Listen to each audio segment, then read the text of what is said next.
Hello everyone, welcome to PSC Academy. PSC Academy smart class education में आपका स्वागत है। आज के वीडियो लेक्चर में हम कंप्यूटर फंडामेंटल के एमसीक्यू को सॉल्व करने की कोशिश करेंगे तथा एमसीक्यू जो कंप्यूटर फंडामेंटल के हैं उसे समझेंगे।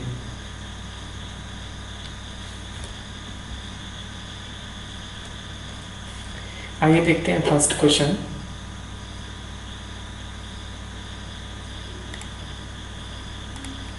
UNIVAC first generation computer UNIVAC जिसे इसका फुल फॉर्म इनमें से क्या था, है ना? यूनिवर्सल ऑटोमेटिक कंप्यूटर, यूनिवर्सल अरे कंप्यूटर या यूनिक ऑटोमेटिक कंप्यूटर या अनवैल्यूड ऑटोमेटिक कंप्यूटर।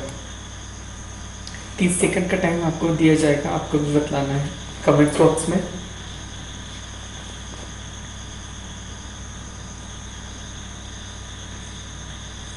फर्स्ट क्वेश्चन है यूनिवेक इनमें से क्या है?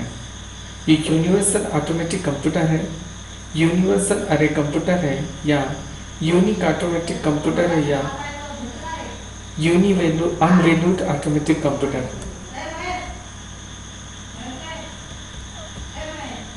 इसका आंसर है यूनिवेक। यूनिवेक मतलब universal automatic computer. Okay, option A. Detail में देख लेते हैं। यूनिवर्सल ऑटोमेटिक कंप्यूटर यूएसए द्वारा निर्मित किया गया था, मतलब यूएसए कंट्री ने इसे डेवलप किया गया था। उसके बाद यूनिवेक को जॉन चोंगली तथा जॉन प्रीपर एकड़ द्वारा डिजाइन किया गया था, डेवलप किया गया था। वे संख्याओं व वर्णमाला वर्णों को संभाल सकता था, मतलब नंबर सिस्टम तथा अल्फाबेट को वह काउंट कर सकता था। ओके, नेक्स्ट क्वेश्चन है the basic operations performed by a computer. इनमें से ऐसा कौन सा बेसिक ऑपरेशन है जो कंप्यूटर के द्वारा परफॉर्म किया जाता है? फर्स्ट है अर्थमेटिक ऑपरेशन, बी है लॉजिकल ऑपरेशन, सी है स्टोरेज या रिलेटिव तथा ये सभी। 30 मिनट का 30 सेकंड का आपको टाइम दिया जाएगा।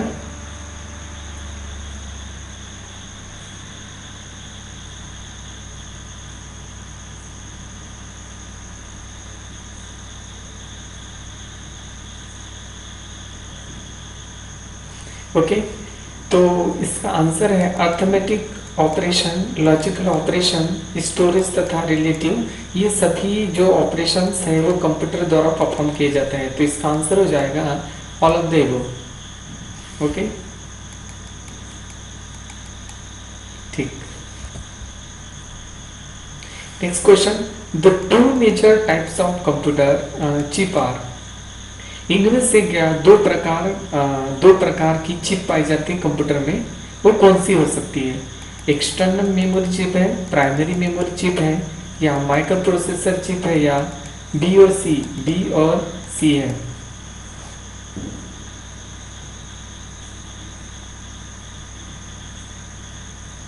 तीस सेकंड का टाइम दिया जाता है।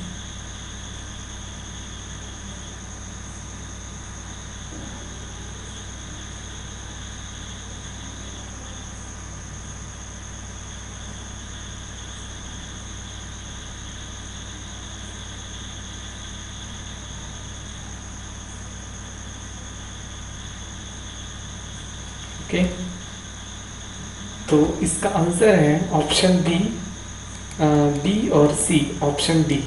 मतलब प्राइमरी मेमोरी चिप तथा माइक्रो प्रोसेसर चिप ये दोनों हो सकते हैं। Okay, question number 4 microprocessor switching device are for which generation computer. Microprocessor जो डेवलप किया गया था वो कौन सी जनरेशन में डेवलप हुआ था? फर्स्ट जनरेशन में, सेकंड जनरेशन में, थर्ड जनरेशन में या फोर्थ जनरेशन में? माइक्रो प्रोसेसर किस जनरेशन का जो डिवाइस है या इक्विपमेंट है? फर्स्ट, सेकंड, थर्ड या फोर्थ? आपका टाइम स्टार्ट होता है अब।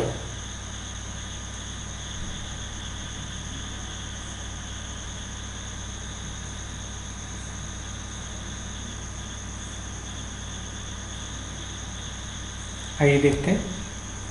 माइक्रो प्रोसेसर जो डेवलप किया गया था वो 4th जनरेशन में डेवलप किया था, ऑप्शन डी। ओके, तो थोड़ा डिटेल में देख लेते हैं फर्स्ट जनरेशन में क्या क्या आया था। फर्स्ट जनरेशन जो था 1946 से 1959 तक चला था, जो वैक्यूम ट्यूब बेस्ड था। तो फर्स्ट जनरेशन का जो डिवाइस था वो वैक्यूम ट्यूब था। सेकंड जनरेशन जो आई थी 1959 से 1965 के बीच में आई थी। तो इसका जो डिवाइस था वो ट्रांजिस्टर बेस्ड था, ट्रांजिस्टर डेवलप किया गया था।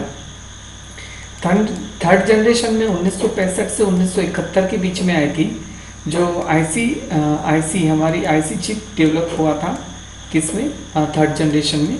उसके बाद फोर्थ जनरेशन में जो आई थी वो 1971 से 1980 के बीच में आई थी, जो VLSI को डेवलप किया गया था, very large small integrated circuit, है ना, VLSI। ठीक है, तो फिफ्थ जनरेशन जो अभी चल रहा है 1980 के अभी तक, तो ULSI है ना, ओके, माइक्रो प्रोसेसर। तो याद रखिएगा फर्स्ट जनरेशन में वैक्यूम ट्यूब, सेकंड जनरेशन में ट्रांजिस्टर, थर्ड जनरेशन में आपका सर्किट आईसी चिप, और फोर्थ जनरेशन में VLSI तथा फिफ्थ जनरेशन में ULSI। मेरे साथ बोलिए, वैक्यूम ट्यूब, उसके बाद ट्रांजिस्टर, उसके बाद आईसी चिप, उसके बाद VLSI तथा उसके बाद ULSI।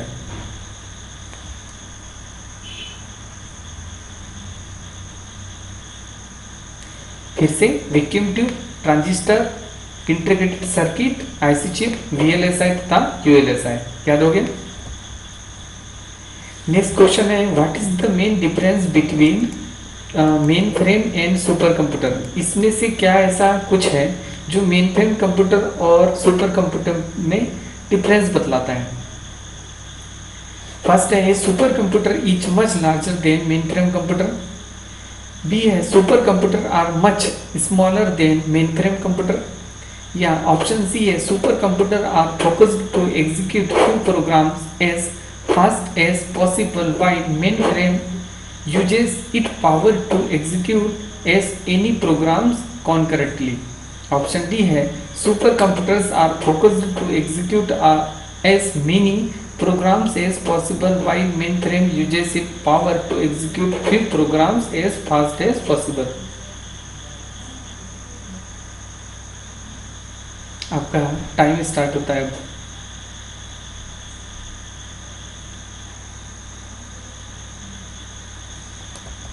इसका आंसर है option C, super computer are focused to execute few programs as fast as possible while mainframe uses it power to execute as many program concurrently. Next question है most important, ASCII code, ASCII second तथा EBCDIC are the popular character coding system. इनमें से क्या है? तो इनका full form बतलाना है कि आस्की कोड या ASC और EBCDIC क्या होता है।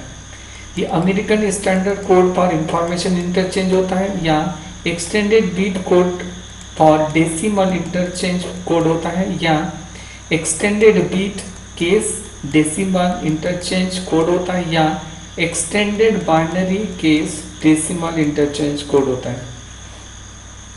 आपका टाइम स्टार्ट होता है अब।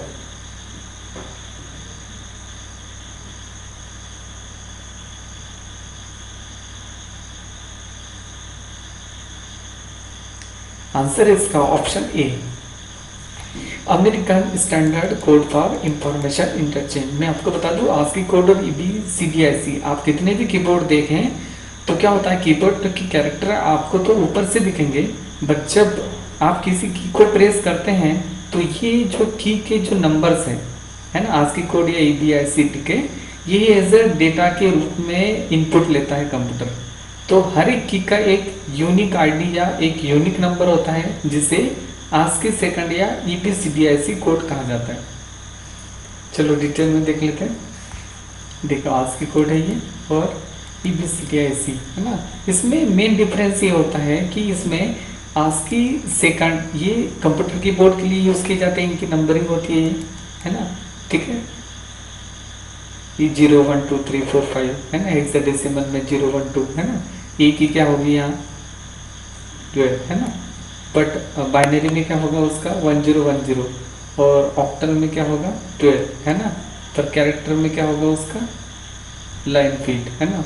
तो इस प्रकार से जितने भी ये देखो ए, फिर बी, फिर सी, फिर डी है ना, इनकी क्या होती है ASCII कोड होता है इनका, ये इनको ASCII कोड करते हैं। ये 14 है बी का, ये डी का कितना है 15 है, ई का कितना है 16 है, एफ का कितना है 17 है, 10 का कितना है 20 है, ठीक है। हाँ, इसमें ये सभी क्या है ASCII कोड है, ओके, ठीक है।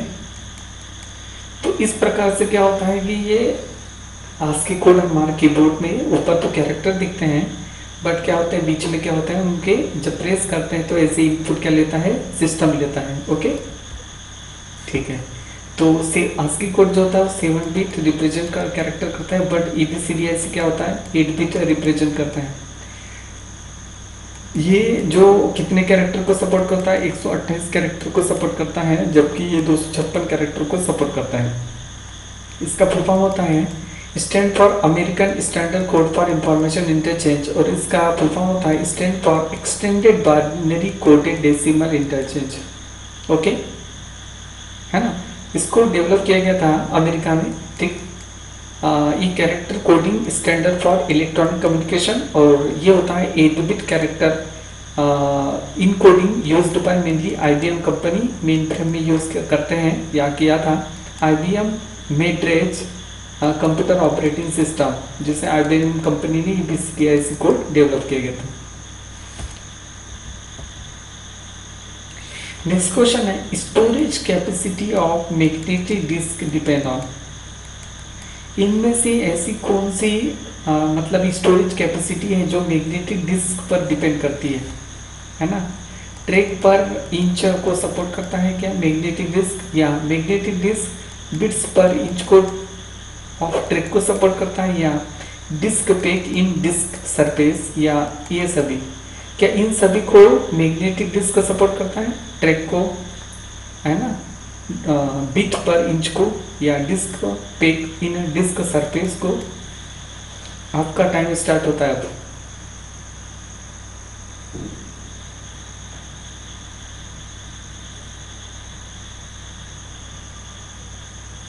आंसर इसका ऑल ऑफ द अबव, ये सभी सरफेस हो गया, ट्रैक हो गया, डिस्क हो गया, है ना, बिट हो गया, बिट पर सेकंड, ये सभी को कौन सपोर्ट करता है मैग्नेटिक डिस्क, ठीक है। ये टेप ड्राइव सीक्वेंशियल स्टोरेज होता है, और ये होता है रैंडम एक्सेस, और ये होता है हार्ड डिस्क भी रैंडम स्टोरेज, ये भी हार्ड डिस्क है और ये भी हार्ड डिस्क है, बट टेप ड्राइव ये है सीक्वेंशियल। सीक्वेंशियल का मतलब ये होता है कि जिस क्रम में डेटा को आप स्टोर करते हैं उसी क्रम में आप उस डेटा को प्राप्त करते हैं। तो हार्ड डिस्क में हम रैंडमली हार्ड डिस्क का डेटा हम कहीं से भी एक्सेस कर सकते हैं, पर टेप ड्राइव हमारी कैसेट थी, कैसेट जब अपनी स्टोर करते थे उसमें गाने सुनते थे पुरानी कैसेट में, तो उसको रिवर्स और फॉरवर्ड करके हम क्या करते थे उसका डेटा को एक्सेस करते थे या गाने सुनते थे, ओके। तो उसे बोलेंगे सीक्वेंशियल एक्सेस। ऐसा एक्सेस जो हमें सीक्वेंशियली प्राप्त होता है या एक्सेस करते हैं उसे सीक्वेंशियल एक्सेस करते हैं, जैसे हमारी टेप ड्राइव है कैसेट। उसके बाद हार्ड डिस्क में रेंडमली हम मतलब 102 का 102 नंबर का गाना हमें सुनना है, तो हम डायरेक्ट 102 नंबर रिमोट से डायल करके हम डायरेक्ट सुन सकते हैं, उसे क्या बोलते हैं रैंडम एक्सेस। तो sequential access storage device that read and write data in a sequential way one after the order and fashion. Second, random access storage device that read and write without going to through sequential location, मतलब हमें कोई sequence की जरूरत नहीं होती है random access में, है ना, हम डायरेक्ट उसे प्राप्त कर सकते हैं या एक्सेस कर सकते हैं डेटा को। नेक्स्ट क्वेश्चन है question number 8, the two kinds of main memory. इनमें से क्या दो प्रकार की मेमोरी होती है, प्राइमरी या सेकेंडरी, रैंडम या सीक्वेंशियल, या रैम और रोम। मेन मेमोरी पूछा गया है, या all of the above.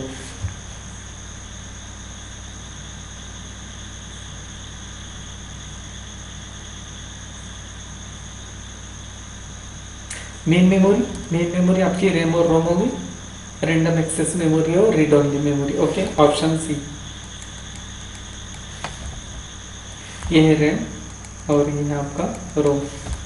Detail में रैम जो होता है रैंडम एक्सेस मेमोरी और रोम। तो मोबाइल डिवाइस में आजकल आपने देखा होगा कि 64 बिट आपकी एक्सटर्नल मेमोरी है ना, तो रोम ही होती है वो। ओके, तो रोम जो होती है वो अभी मोबाइल में यूज़ की जाती है, ऐसा आप याद रखिएगा। और जो 64 32 GB जो आपको डेटा स्टोरेज के लिए मिलता है वो परमानेंट डेटा स्टोरेज होता है। मतलब आप इसमें ऑपरेटिंग सिस्टम भी इंस्टॉल रहता है जो हमारा iOS होता है, ठीक है, एंड्रॉयड में, ठीक है। तो ऐसी मेमोरी जो इरेज नहीं होती उसे बोलते हैं नॉन वोलेटाइल मेमोरी। और ऐसी मेमोरी जो इरेज हो जाती है वोलेटाइल मेमोरी कहलाता है ना, रैम। मतलब लाइट जाने पर डेटा खुद ही खुद क्या होता है, इरेज हो जाता है, हट जाता है वहाँ से। तो इसे क्या कहते हैं, रैम कहते हैं या टेम्परेरी मेमोरी कहते हैं, ठीक। और इसमें क्या होता है, जो डेटा होता है वो MBS में मेगाबाइट में इसका डेटा स्टोर होता है। बट इसमें GB में क्या होता है, गीगाबिट में इसमें डेटा स्टोर होता है रोम में। इसमें नॉर्मल ऑपरेशन होते हैं, इसमें स्टार्टअप प्रोसेस ऑफ सभी ऑपरेशन होते हैं। राइटिंग द डेटा फास्टर, ये सब बहुत फास्ट होती है और ये थोड़ी स्लो होती है रोम। तो एक कॉन्सेप्ट आपको बताता हूँ कि जैसे ही हमारा कंप्यूटर ऑन होता है तो उसमें रैम लगी है। तो रैम में क्या होता है, जैसे हमें डेटा को प्रोसेस करना होता है तो क्या, तो हमारा जो डेटा होता है पूरा का पूरा जो ऑपरेटिंग सिस्टम होता है वो जाके लोड कहाँ होता है, रैम में। उसके बाद हम जब टर्न ऑफ करते हैं उसे, तो फिर से वो रैम से उठ के हमारा जो डेटा होता है वो कहाँ जाता है, हार्ड डिस्क में। तो आपको याद रखिएगा, रैम से हार्ड डिस्क से डेटा कहाँ जाएगा, प्रोसेसर के थ्रू प्रोसेस होके रैम में, रैम से फिर डेटा कहाँ जाएगा आपका, हार्ड डिस्क में। ओके, स्विच ऑफ होने के बाद, कंप्यूटर शट डाउन होने के बाद, और बीच में लाइट गई तो इरेज, मतलब हार्ड डिस्क आपका ऑपरेटिंग सिस्टम करप्ट, इसलिए power supply. Okay, question number 9, ये storage area used to store data to ये compensate for the difference in speed data which the difference unit can handle data। Memory, buffer, accumulator या address. ये पूछा गया है कि question घुमा फिरा के कि भाई देखिए, जो आपका जो डेटा होता है, जैसे कीबोर्ड से आप कोई की या डेटा प्रेस करते हैं तो वो डायरेक्ट आपका मेमोरी में नहीं जाता, वो सबसे पहले टेम्परेरी मेमोरी में जाके सेव होता है। तो ऐसी कौन सी मेमोरी है जो सपोर्ट करती है कंप्यूटर में जिसमें डेटा एक पर्टिकुलर टेम्परेरी मेमोरी की तरह जाके कीबोर्ड से जो डेटा है टेम्परेरी मेमोरी की तरह यूज होता है। वो मेमोरी होती है, बफर मेमोरी होती है, एक्यूमुलेटर होता है या एड्रेस होता है।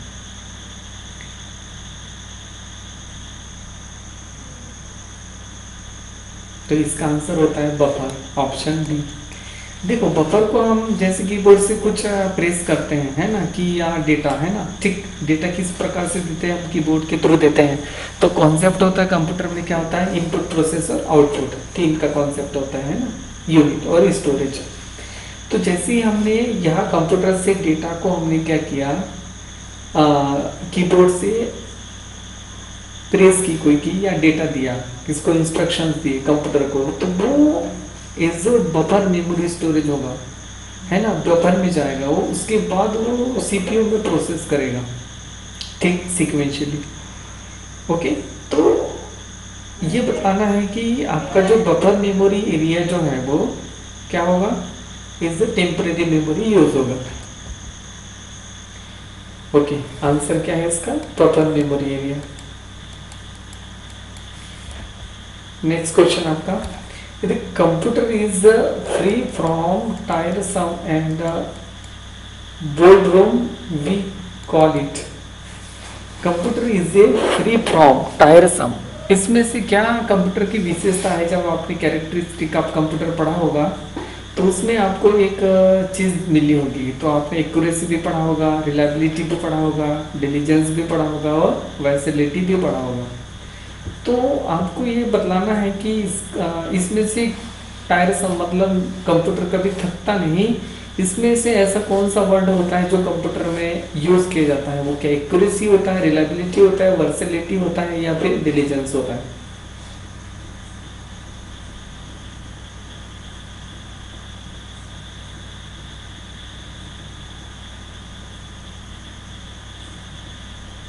ठीक है, तो टायरसम मतलब कंप्यूटर थकता नहीं, उसके लिए यूज होता है डिलीजेंस, ऑप्शन सी। ठीक है, नेक्स्ट क्वेश्चन है integrated circuit IC chip are related to which generation computer. मतलब मोस्ट इंपॉर्टेंट क्वेश्चन, ये क्वेश्चन पूछा गया है कि इंटीग्रेटेड सर्किट जो होता है वो फर्स्ट जनरेशन में डेवलप किया गया था या सेकंड जनरेशन में या थर्ड जनरेशन में या फोर्थ जनरेशन में?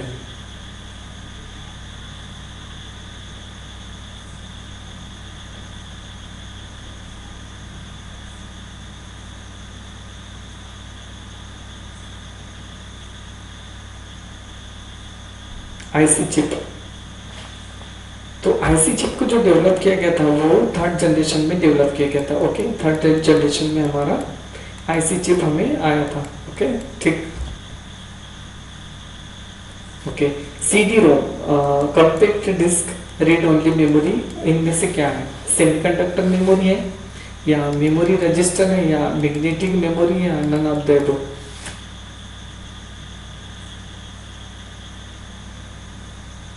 सीडी रोम, इनमें से क्या है? तो इसका आंसर हो जाएगा आपका नन ऑफ द अबव, इनमें से सीडी रोम कुछ नहीं है, ये है सीडी रोम। ओके, और इसमें से हम जब ये डिस्क को सीडी को फंसाते हैं तो ये रीड करता है। ओके, ये हाइब्रिड कंप्यूटर, हाइब्रिड का मतलब क्या होता है? इसमें assemble digital computer, D reassemble analogy computer, या रीअसेंबल बात है डिजिटल एंड एनालॉगी कंप्यूटर होता है, या इनमें से कोई नहीं? आपको ये बतलाना है कि ये जो हाइब्रिड कंप्यूटर होता है इनमें से क्या होता है? वो डिजिटल कंप्यूटर होता है, एनालॉग कंप्यूटर होता है, या दोनों होता है, या इनमें से कोई नहीं? ओके, आंसर है इसका बहुत होता है। वो डिजिटल कंप्यूटर और एनालॉग कंप्यूटर, दोनों कंप्यूटर के जो फीचर होते हैं उसे हाइब्रिड कंप्यूटर कहते हैं। ये देखिए, analogue computer, digital computer, hybrid, जब टाइप्स ऑफ कंप्यूटर में जब आप पढ़ोगे तब ये सब दिखेगा आपको। उसके बाद साइज के अकॉर्डिंग जो है super computer, main frame, mini तथा माइक्रो को डिवाइड किया गया है। Next question, which types of computer uses 8-bit code called EBCDIC। तो ये 8-bit जो कोड था वो EBCID कहाँ यूज किया गया था? माइक्रो कंप्यूटर में या फिर मेन फ्रेम कंप्यूटर में या सुपर कंप्यूटर में?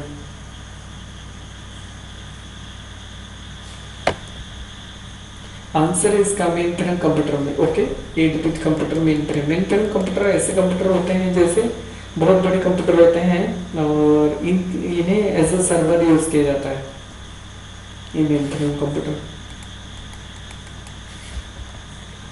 सुपर कंप्यूटर है, मेन फ्रेम कंप्यूटर, ठीक, दोनों बड़े होते हैं।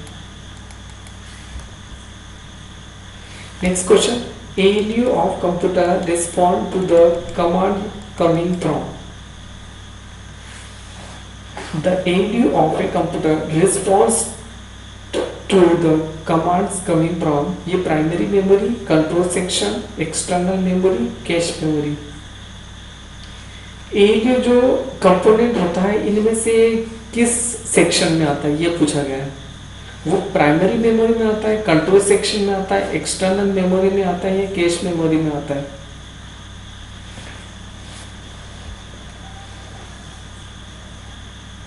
तो इसका आंसर है कंट्रोल सेक्शन। कंट्रोल सेक्शन मतलब सीपीयू। सीपीयू किसका सीपीयू किसका पार्ट होता है? एलयू। एलयू किसका पार्ट होता है? कंट्रोल सेक्शन का, सीपीयू का।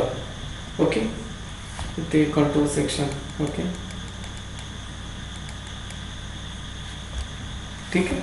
ये देखिए इनपुट दिया, ठीक है। उसके बाद कंट्रोल सेक्शन में क्या क्या आ जाएगा? सीपीयू। ये सीपीयू में ये कंट्रोल यूनिट भी आ जाएगी, ये अर्थमेटिक लॉजिक यूनिट भी आ जाएगी, और ये मेमोरी यूनिट भी आ जाएगी, और बेकिंग स्टोर मतलब आपका हार्ड डिस्क का जो डेटा है, data store.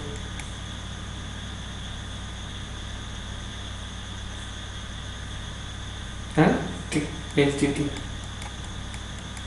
Hard disk baking store में ना, ठीक। तो ALU किसका पार्ट है? ये सीपीयू का, ये पूछा है। तो ये सभी चीजें मिलके क्या बनती है? सीपीयू। सीपीयू, ठीक। कंट्रोल यूनिट मिलके अर्थमेटिक लॉजिक, मेमोरी यूनिट, और बेकिंग स्टोर मतलब हार्ड डिस्क का जो डेटा होता है, ठीक है। Input process then output. Next question, the chief component of first generation computer was. Chief component of first generation computer was. First generation में इनमें से क्या यूज किया गया था? ट्रांजिस्टर यूज किया गया था, या वैक्यूम ट्यूब या वाल्व यूज हुआ था, इंटीग्रेटेड सर्किट यूज हुआ था, या इनमें से कोई नहीं?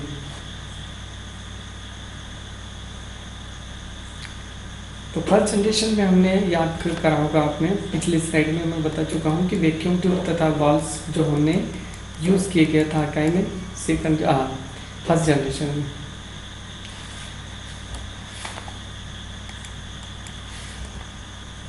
ये वैक्यूम ट्यूब।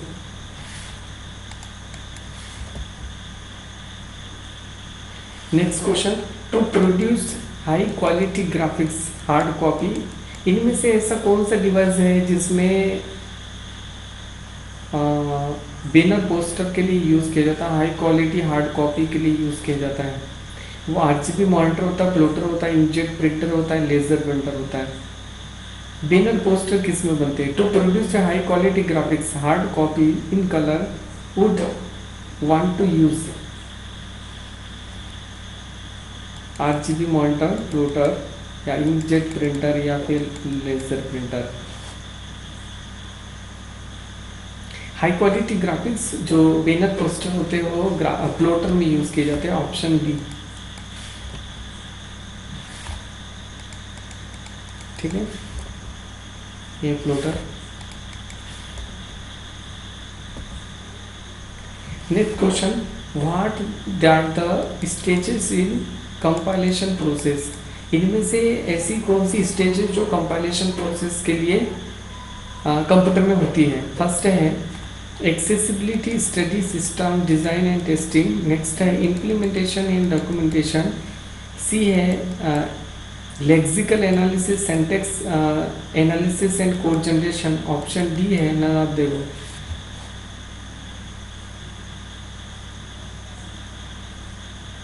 तो इसका आंसर हो जाएगा ऑप्शन सी।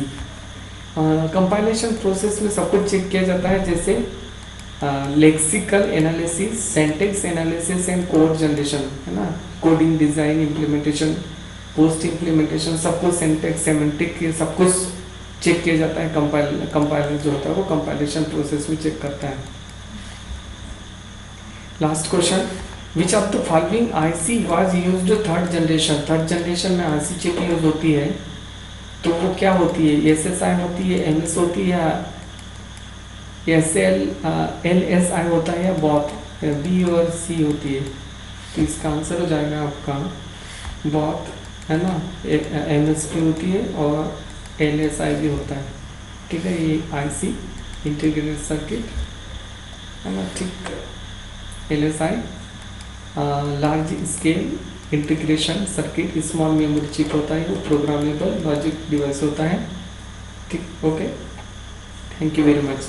यदि आपको पसंद आता है इस प्रकार का वीडियो तो ज़्यादा से ज़्यादा लाइक कीजिए तथा सब्सक्राइब कीजिए और ज़्यादा से ज़्यादा शेयर कीजिए। Thank you very much.